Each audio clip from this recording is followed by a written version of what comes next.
You know, Daniel was away in Australia, in Tasmania, and he tried to pull this nonsense of an Australian accident in the first service, and we weren't having any of it. No, he didn't. We're sure glad to have you back. And Sean, what a beautiful arrangement.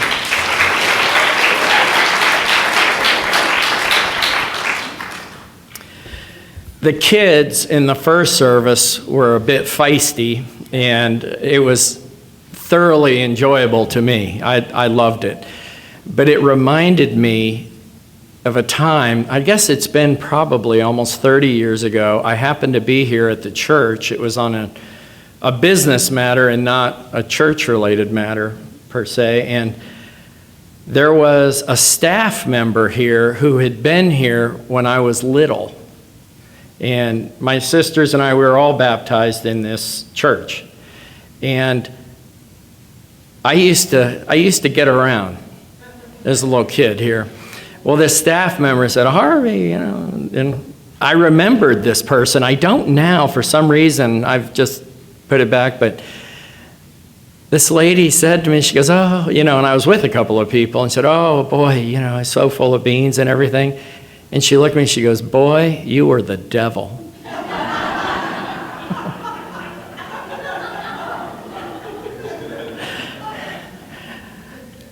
So you never know what kind of an impression you're going to make. Now, I was thinking about today's talk. When you're going to talk, things, sort of pepper the mind, and you think, well, that might be a good topic, or this might be something really interesting to talk about.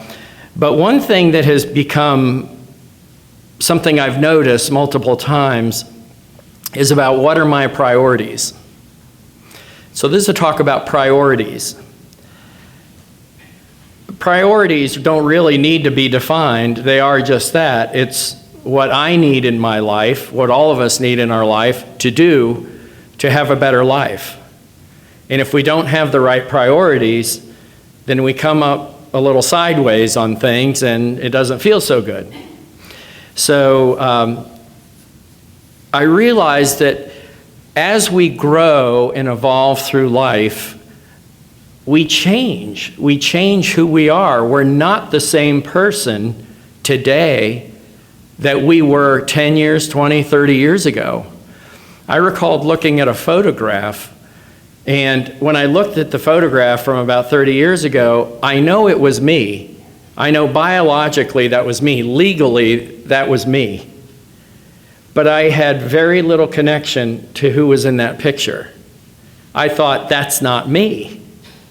That's not who I am now. And that's not a bad thing. That's actually a very good thing, because we are here because we're evolving and we want practical tools that are going to help us live life better on life's terms. So that's why we're here. This is a room of discerning individuals. I'm not patronizing you. It really is. Because there are a lot of various religions, but this tends to be for people who are real seekers, who are really hungry for a practical way to put into place these Christ principles for every day of our life, not just for Sunday, not just for when we want certain people to see us in a certain way. We really want to live from these principles. I was watching a clip. I graduated from high school in 1979. And for those of you who were around about that time, there was an album by a rock artist. He was just a magnificent musician and a great entertainer. His name was Peter Frampton. And in the summer of 1975, they recorded some of his songs, and they were so spectacular that they put them together on an album called Frampton Comes Alive. I think half my graduating class at high school owned Frampton Comes Alive. It was just everywhere. And this CBS This Morning featured him recently. He's on a farewell tour. He's now in his late 60s. He has contracted a disease. I don't recall the name of it, but it's a muscle wasting disease which for a guitar virtuoso is something that would be pretty darn sobering to deal with. So this CBS This Morning correspondent actually did a beautiful job. They were going around Peter's house, and Peter can still play the guitar magnificently, but they were going around his house, and they're in this big room, it's sort of a fun room, family room, and on the wall are all of his gold records, platinum records, and whatnot. But Frampton Comes Alive, the album I mentioned, he sold 11 million of them. So it's 11 platinum albums all framed together in one huge picture frame on the wall. And so they walked up to that, and the correspondent said to Peter, he said, "This is spectacular." He goes, "What do you think when you come by and you see this unbelievable 11 platinum records all representing this album that just was, it's in the top 5 highest sold albums ever and everything?" And he said, "Do you think about it?" And he goes, "No, I really don't." And he wasn't being falsely modest, but he said something that I so identified with. He goes, the guy who did that is not me. He goes, "So I say to the guy who did that, I say, good on you, good for you." And he said, "But I'm a different person now." He goes, "And I'm grateful for that experience, but I'm a different person." And of course, I think even biologists have demonstrated that most of the cells in our body over a period of, I believe it's about 7 years, change out. So even you could make, the statement that we're really a copy physically of who we were 10 or 15 or 20 years ago. So with all this change, all this life change, with all of the wonderful experiences, there's also bound to be some adversity. And as we have learned, through adversity, we really grow. We really learn a lot of our most profound lessons in this adversity. I don't know anybody that likes adversity. I sure don't. But nonetheless, it's a valuable tool. As I don't recall, who said it. It could have been Mary Cufferley or whomever. But somebody said, when something really bad happens, you say, "Okay, God, what's in it for me?" Because there's always something in it for us. Mary tried explaining to me one day, I'm sure my jaw was hanging open with a dim look in my eye, tried explaining to me what the pearl of great price was, and now I get it. Now I get it. So the question is, what should be our priority? Well, I believe that our absolute number one priority should be to put God first in all things, all of the time. No exceptions. Putting God first, that's a priority. Greg Barrett, our now retired as of last week minister, who will be speaking as a guest speaker next week. Boy, it's going to be tough for him next week after hearing me talk today. Just keep it among ourselves, but act like you're really happy to see him, okay? But he wrote a magnificent trifold brochure called What is Unity? Now, he condensed it down for our guest packets, but in this trifold What is Unity, it gives, all the background of unity, all the people involved. It's a who's who across the board, from Ernest Holmes and Martha Smock to Emily Cady and all the metaphysical people and, Christian Science. There's all sorts of things. Even Unitarianism talks about what's similar and what's different. But the fact is, unity is positive, practical Christianity.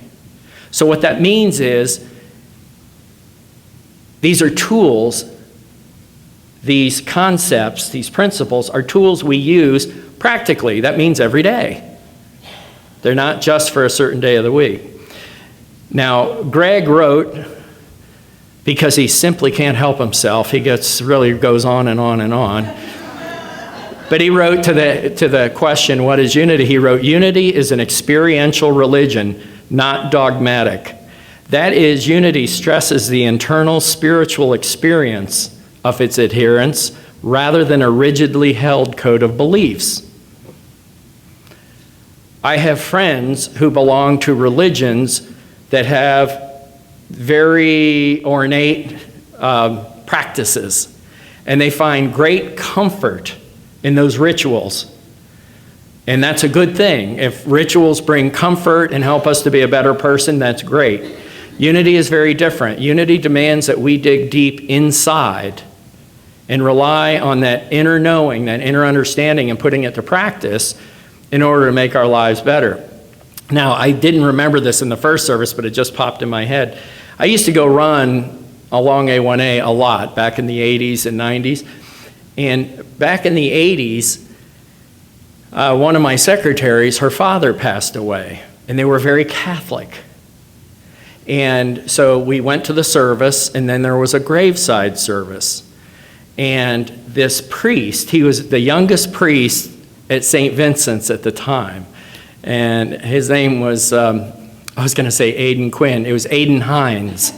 Aidan Hines, a very Irish guy, very young. Well, at the graveside service, I was standing there and I was listening to what he said.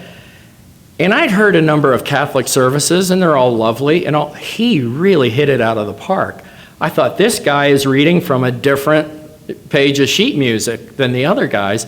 So I went up to him afterward, and I said, that was really something. And he goes, you know, Harvey, he goes, we have to change with the times. He goes, and there's a lot more of gold in that mine, you know, to bring out. Well, he and I became friends. We ended up running together. We would go running all over the place, and he ended up becoming a client of mine. He's been back in Ireland for many years, but he was one of the warmest, most undoctrinal priests you would ever want to know. And he was beloved by people. And that was my first hint that the answers, the love, the substance of the universe flow through infinite channels. So you never know where it's going to come from. I judged that book by its cover, and I was wrong. And we became fast friends, and I thought he was one of the most wonderful metaphysical people I had ever met, even though he was a Catholic priest. And they tend to have more rigid dogma, just as part of the practice. It's not a judgment, it's just an observation. And so with unity, though, we're different. And a lot of people come here. As a matter of fact, we have members of this church who also have attended all their lives other churches and still do. They'll go to the other church and then they'll come here. And I think that's pretty slick. The more the merrier. That was the way unity was founded with the Fillmores. The Fillmores were a study group. They didn't start out to be a religion. They were a study group where, you know, Methodists and Catholics and Presbyterians and whomever would come together and they would study and they'd be better, Methodists and Catholics and Presbyterians and so forth. So with that in mind, unity has grown because people are latching on to the real substance of these practical Christian principles. Now, Martha Smock wrote one time in her book, she was the head of Silent Unity forever, just a magnificent person. But she overheard one time at the Unity Inn, which I guess was a hotel there up at headquarters, two businessmen were in line at the breakfast buffet. And one of them asked the other one, he said, "What is unity anyway?" And the other one answered, "Well, I think it's a little like Christian Science, only they have a lot more fun." I think there's something to that. But we acknowledge other schools of thought, such as Christian Science or any of these others, have populated us with some good ideas. You know, take the best, leave the rest. You know, there's just good everywhere, which we know. So the point of my talk today, with that background, is priorities. Priorities. Nothing happens good in life unless we have our priorities straight. Now, it's okay if we don't, but I just don't think a lot of people are going to want to hear me complain if my priorities aren't right and I whine because my life's not going the way it is. So I grew up in a Unity family, so for me the priority is rather simple, which is putting God first. That's inculcated in us. And that was my sister who just coughed. I know that cough. I didn't even see her do it. I just know that cough. So she's going to appreciate this story. I was riding in the car with my mom one time, And we lived just a couple blocks away from here when we were little kids. And we were turning onto Swinton. To hear an ambulance when we were young was a rare event in Delray Beach. You didn't have even one a day. It was usually a little bit less frequent. Now we hear them multiple times each day. But as a little kid, an ambulance, I think it's, what great fun, It's a truck with lights and all that kind of thing.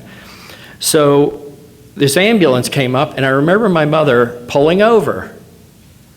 And when she pulled over, and of course back in those days we didn't have car seats or things like that, so I'm sure my mom would have been arrested.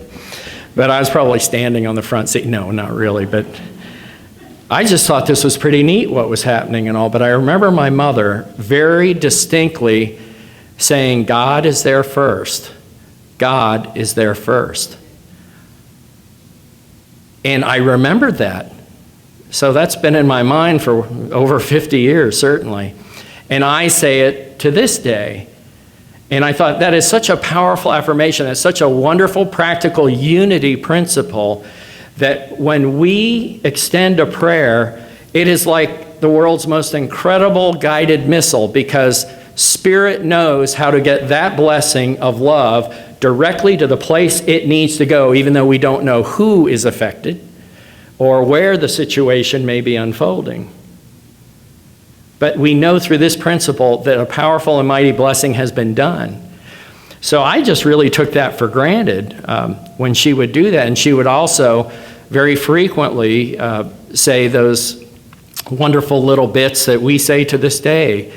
If there was a difficult situation or something was occurring that wasn't quite what we wanted, where she would say, divine order, divine order.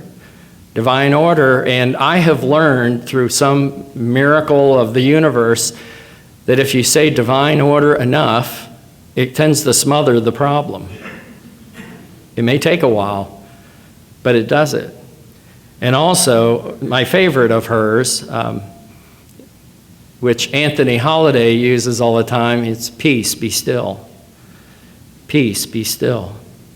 I've used that many times. If a situation is difficult, just say it over and over. And of course, the trick is, because this is life, as we all know it, usually the times where we need to say these things and do these things is when we least feel like doing it.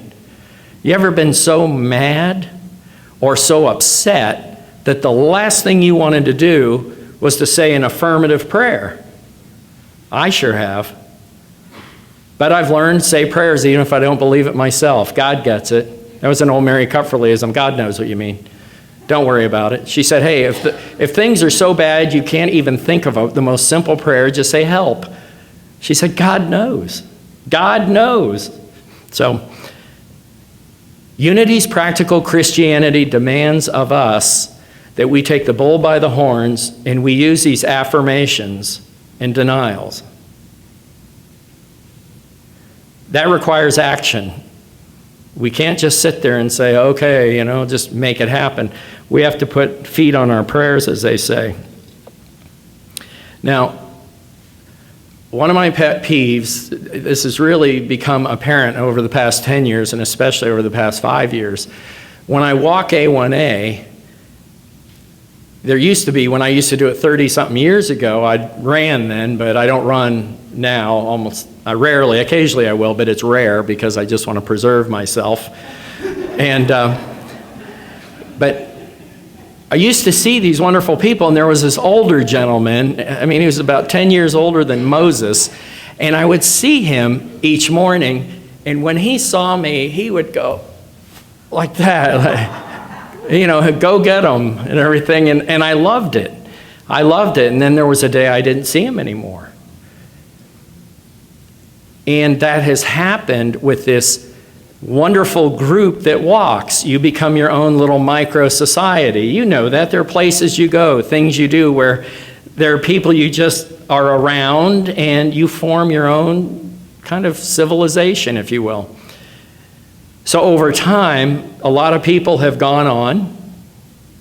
New people have come in, but a particularly kind of unnerving thing has come in, and that is coming by people, most of the people we go by, I will just say hi. If I'm running, or even if I'm walking, I just say hi. I don't want to ask them what's your astrological sign or anything like that. It's just, hey, good morning. And usually like, hey, and it's gratifying. It's a connection. It's a connection. But nowadays, half of the people that I see, what are they doing?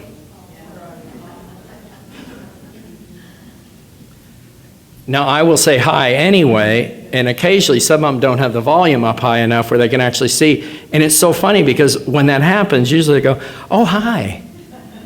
You can see it kind of lifts them up. Nobody says, oh, I was checking my Facebook status and you ruined it for me. We need each other. We need this connection. Walking the beach in the morning, for example, there's a sunrise. There are pelicans, and there are frigate birds, and terns, and seagulls. It's miraculous. Even if it's a gloomy, rainy day, that has its own stark beauty and everything. So it's a free country. We can all do what we want. But I've seen the power of connecting with people, of people resonating with each other and saying, hey, how are you? Fine. You? Fine. And everyone skips away, kind of happier, better for the experience.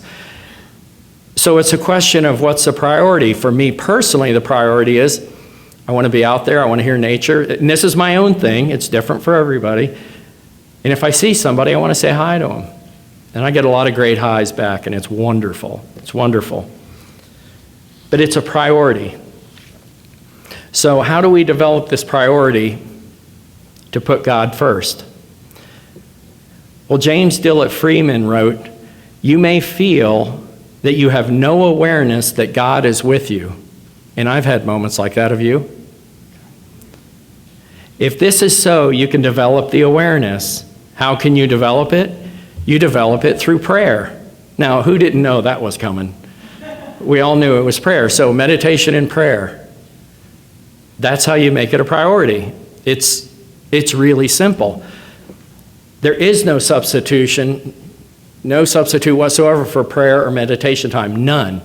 Now, I waste my time. I squander it doing some really inane things. Anyone else ever do that? You ever think, gosh, I could have gotten my laundry done, but instead, I had to read a biography on Bruce Lee. It's prayer and meditation. And a funny thing happens when I do that.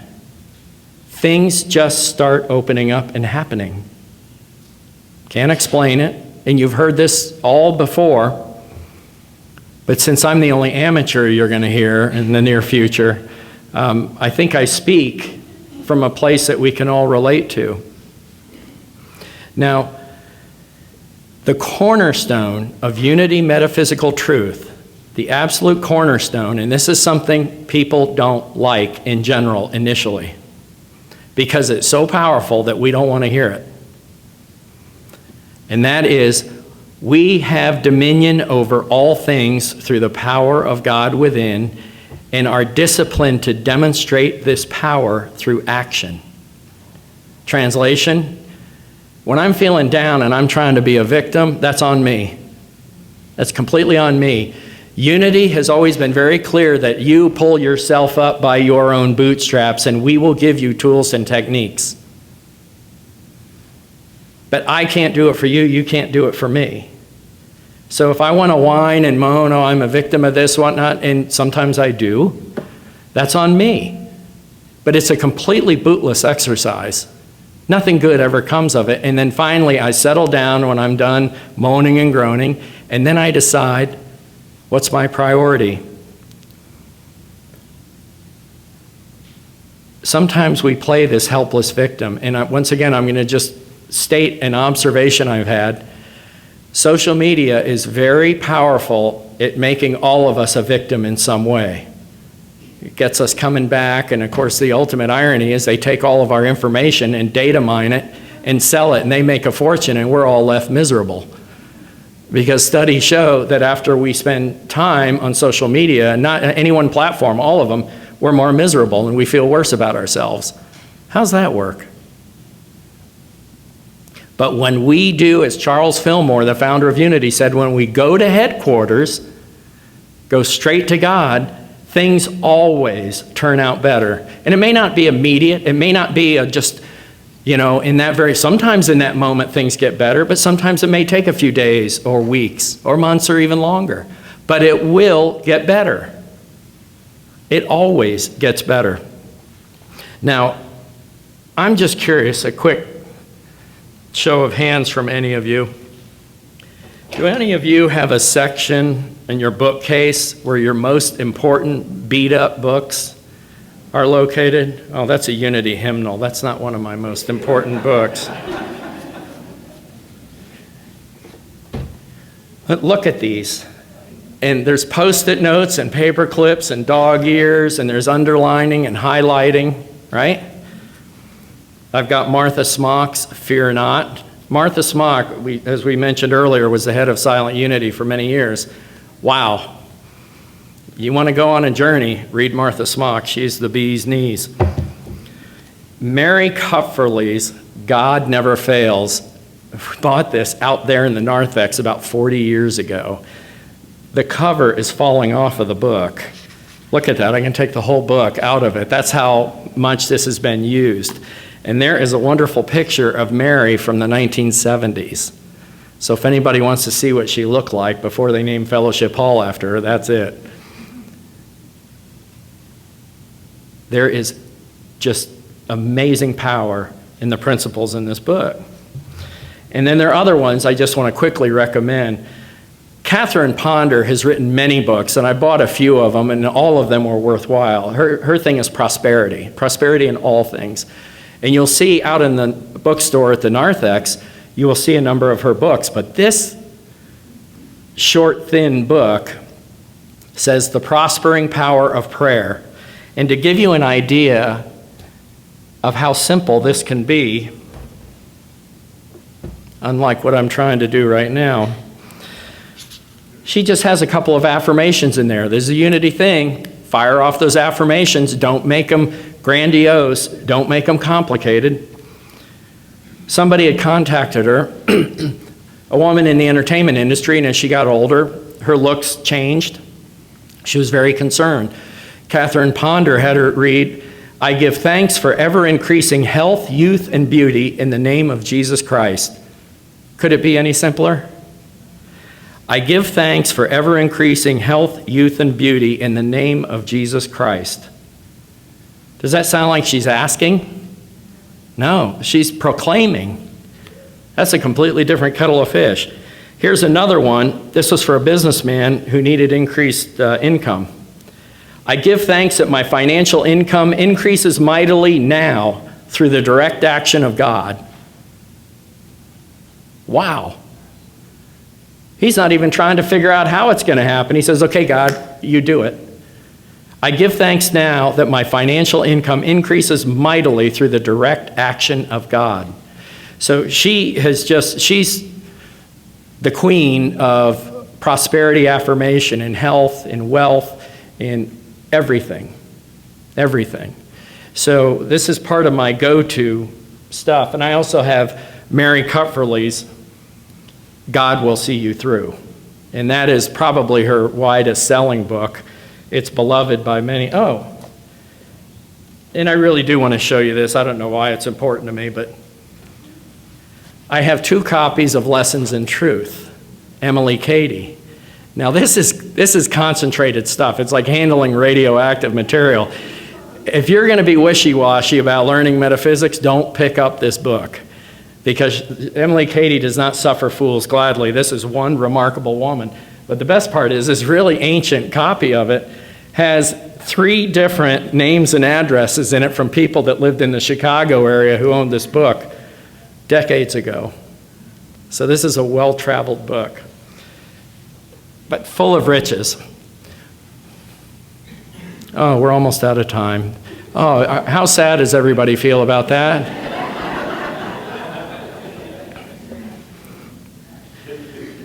Well, the point is, Martha Smock, Mary Kupferle, they speak to this, that we have dominion over our feelings. Man has dominion over his feelings. Always. That is a fact of metaphysics. So no matter what is happening, we can claim the upper hand. And through those books and others, and if you have any questions, I'd be glad to let you know what I've found really works. You can change that. You can take dominion over your feelings. And the key to it is the time where we need to take dominion over our feelings is usually when we least feel like doing it. That's the really tough part, but it works. And when it happens, we are catapulted to a greater expression in life.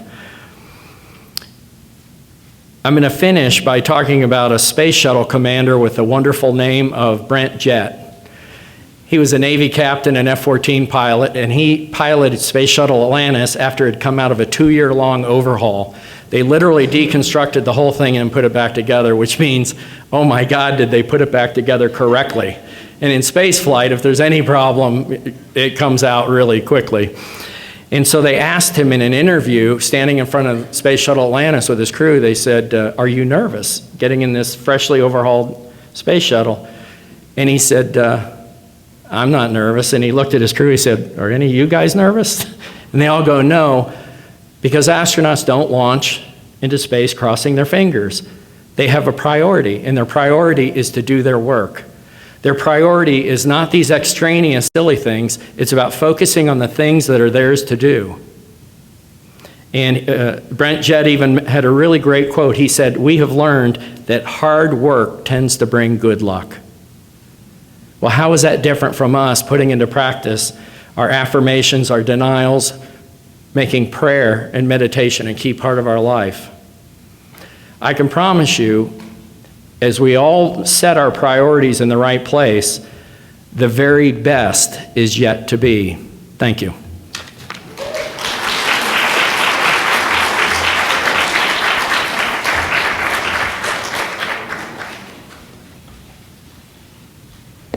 Thank you, Harvey.